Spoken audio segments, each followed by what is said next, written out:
What's up, everybody? Kip Ioane, founder, lead facilitator, Teams of Men. Welcome to the second episode of our Journey and Reflection series. And in this series, we're asking viewers, whether you're coaches of male sports teams, middle school through high school through college level, that's usually our clientele base, your parents of athletes, male athletes in your household, or you've just found our website through your embracing of mirror training and self-reflection, we'll take you through a set of questions on a singular topic that you can use with your players. This could be a lesson plan, but it could also just be an exercise you share with your guys to help them embrace looking in that mirror and asking why about beliefs, about behaviors, about choices. And we're excited that you're here. Today's episode deep dives man spreading. So buckle up for that in our Journey and Reflection series. As always, make sure to like, follow, subscribe, recommend, share our YouTube channel here below with our buttons. And let's dive into Journey and Reflection. All right, so the origins of today's topic, man spreading, really comes back to, I get asked a lot when I'm on campuses and at schools across the country, Kip, hey, what does Teams of Men do? What does Teams of Men offer women, female athletes, female identifying teams, coaches of female identifying teams? What do you guys, where do you engage with? How do you work with women? And often, my answer ends up being, one, there are professionals that are better suited to do that work. And sometimes I don't need to be in those spaces, even though I'm a willing messenger. I'm not always the right messenger. So I try to point them towards folks that do the work specifically with women identifying teams. And two, hopefully a lot of my work is creating spaces that are better for women to experience their times around men's teams, with soccer, track and field, cross country, basketball, teams that have swimming, teams that have multi-gender versions of the two teams. Hopefully our work with the men's identifying side of the team helps create better spaces, better experiences, better cooperation between men's and women's teams. So that's kind of my first go-to. But secondly, a lot of times I'll get, and I'm lucky to get these spaces from coaches and from the female athletes themselves, time and space to ask questions of female identifying teams. Hey, what is your experience with men on this campus? What is your experience with the male athletes at this school in your spaces? And the root of this man spreading topic for today's Journey in Reflection comes from a softball team session I did, where the women on the softball team told me, hey, coach, what's one of the biggest damn problems is man spreading. It seems like such a small thing, but it really is an issue for us in a lot of the spaces we exist with the men in. Maybe that's something for you to take up in Teams of Men. So this is a setup. I'm gonna give you 3 questions right now that I want you to prompt your guys to do that help us kind of attack this man spreading phenomenon. Does that make sense to everybody? Okay, question 1, and we'll put it across the bottom or we'll cut out screen to it. Question number 1, don't tip your hand and tell the guys you're going to do a man spreading session. Don't do that. I just want you to start and say, hey, we're gonna have a team meeting, character development, Teams of Men team meeting. And the first question I want you to do is, when you think of respecting others, what ways do you actually think that shows up? If your young men think they are respectful, or they were taught by the people in their life they respect, including you, I'm imagining, to respect others, how does that show up? What behaviors, what choices does respect show up? Send them off into partners. Put that question up, either write it on a whiteboard, or you can just pause us right here in this video, and you can ask them to reflect on the action steps that equal respect of others in their lives. Do that right now. Okay, once they've come back and hopefully they've shared this is also something, these journey and reflections, they don't have to be necessarily rolled out in a team meeting space lesson plan format. You can also just text these questions. You can send these for guys to contemplate on their own and ask them to bring back at a later time to talk about. But the next thing I want you just did respect. So you've had them share, or they've had discussions with each other or you in groups about what respectful actions look like. The next concept I want you to dive with them. Remember, you have not told them anything about the main focus of today. I want you to ask them about space. What comes to mind when you tell them space? And since most of you are coaches or you work with athletes, space brings up a lot of things. And ask them to go in their groups or share with you. They might talk about the sports corollaries of attacking space, creating space, defending space. And those are all fine. Let them share those things. But then talk about their lives off the court, off the pitch, off the field. How does space come into play? And I'm not necessarily talking about galaxies and universes. I'm talking more in line of their day-to-day lives on planet, so to speak. So ask them to reflect on what comes to mind when they think of space. Okay, third launch question in our Journey and Reflection episode 2. Where do you, as players, as coaching staffs, as parents of players, whoever the audience is right now, where do you make space for others in your life? How do you make space for others in your life? And then a small follow-up, especially for you, those folks dealing with male athletes, coaching male athletes, or you are a male athlete. When and where, if ever, do you show up to a space and try to be smaller? Where do you try to take up less space physically, verbally? Where do you try to shrink the amount of space that you take up? And so this is building off of our first reflection question was respecting others. How does that behavior actually play out? What do you think of when we say the term space? And now, where do you make space for others? Plus, where do you try to shrink the amount of space you take up? And these are the 3 launch prompts for this journey and reflection.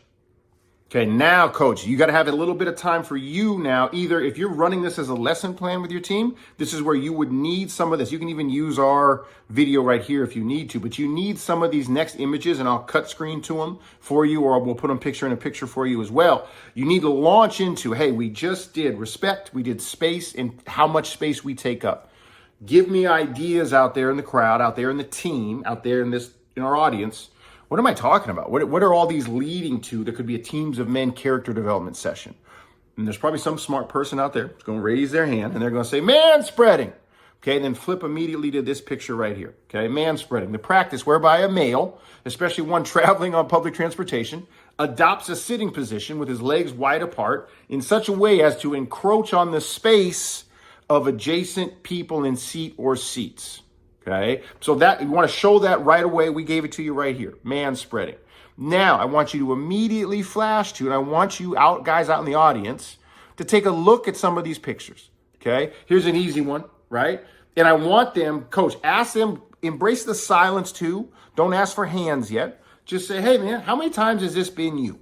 And it doesn't have to be just in the movie theater. It doesn't have to be always in public. How many times are you doing this at the couch in your house? How many times are you doing this in areas of the team room? If your team room's got couches, your film room's got couches or chairs. How many times is this your body position? How many times you man spread? And let them sit in their reflection. Okay, sometimes silence is more powerful than immediate answer, immediate feedback. Sometimes a great question is more powerful than a good answer, because a good answer stops the discussion. We want their brains to keep going in this reflection. Then even bring up this one. Here's one of a famous actor. If guys have watched the Lord of the Rings series, if they've watched Foundation, if they watch Guardians of the Galaxy, they've seen actor Lee Pace. He's a big dude. This is Lee Pace in an award show. Okay, like the caption says, unearned space taking. Okay, share these. You can also Google, coach. Just go type in man spreading examples into Google. Make sure your Google Safe search is on, by the way, and see the images that come up. Okay, but you got this one here with Lee Pace to share as well. And I want you to ask the guys to sit in their reflection about times that has been them. Where have they done that? How have they done that? Okay, start there. Okay, now next, without being necessarily accusatory, but more prompting curiosity, okay, put up or ask them either on the whiteboard or with your voice or on the screen, where in our team space do we man spread ourselves? Because I think immediately your guys in the pictures we show the main person whose space is eliminated and who sometimes is erased in general, their existence, by man spreading is women sitting next to us in public spaces. Okay, we decide, hey, I'm so big, I'm so physically large, I get to take up more space than you. Your existence here is entirely to make mine easier. Okay, because of course we know that's nonsense. Okay, and here's actually a great quote that I'll put down here. I'll screenshot it. Look at this is from a female author too. Look at it. I get it. Men are anatomically bigger in most cases than women. So some guys may need a little more room to spread out. Plus, you boys have some attributes that make it sort of challenging to fully cross your legs, right? We get it. Duly noted. But I mean, come on. There's a big difference between keeping your legs uncrossed in your own personal space and splaying out and stealing everyone's space around you. Okay, another one. That's another good reflection quote for your guys, especially when you frame it as if you have been doing this to women in your lives for a long time. But the next one, okay, that I really want you to make your guys reflect about has to do, just show this picture real quick, because this is airplanes. And if you're a college coach, so maybe high school travel teams, your guys are in public transportation. They're on planes, they're in charter buses, and they're doing this to each other, not just to women that might be stuck with them on a seat, but they're doing it to each other. And then there's inevitably pushing, shoving, get your shit off me, all that type of stuff. And manspreading plays out there too, where we're taking and encroaching upon someone else's right to have space in the world. Okay, so this is an image that we'll put up here you can use. You can also probably, in preparation for running this, take some pictures of your guys manspreading each other, whether it's in film room, whether it's at on the bench. Who manspreads on the bench of your games? Who does that on the bench? Okay, those are easy ways to dive into the discussion of manspreading. Finally, and this one harkens back to how I started this episode of Journey and Reflection, to what the women on the softball team that I was at on a college campus told me. Coach, we're walking to class, we're walking to the cafeteria, we're walking to practice. And if we make the mistake of being on the sidewalk at the same time as a group of male athletes, okay, especially basketball and football players, because they tend to be physically larger, we have to walk around, away, or be in danger of getting trampled. And you can put this picture up right here of a college sidewalk. This isn't an exact example of manspreading, but it'll bring to light that they know the highways, so to speak, they walk to a class, or even in high school teams. You got high school and middle school teams that you're using this for. When they walk the hallways, hallways are naturally crowded, but do boys get the hell out the way? Okay, and do groups of boys, your team, do you and your teammates, do you make it a case to go single file when others are coming towards you? Or do you decide, once again, that you're out of the respect world and you're into I am entitled to all the space, not just my own personal space? And that person, that girl, that smaller man, that other group of people that doesn't take up as much width as us is not entitled to the same amount of space as I am. Okay. And that's a great reflection now as a group. When have we done this? Admit it. There's power in vulnerability. I've done this myself and I sucked for it. In solutions to it, and then I'll put this quote up next from another author. It's important to determine where space is being held for you or you're holding it for others, because it provides critical recognition of how you are viewed in those spaces, whether on the street or in my academic life. Remember, this is a female author. Space is not always reserved for me. I often need to create it on my own. The same can be said for the aspects of life like gender wage gaps. Women and gender nonconforming people medical symptoms are taken less seriously than their male counterparts, or why men are viewed as having more intelligence. These are the effects of male entitlement. It's not simply the space on the sidewalk. It's about the space in public, professional, and intimate realms.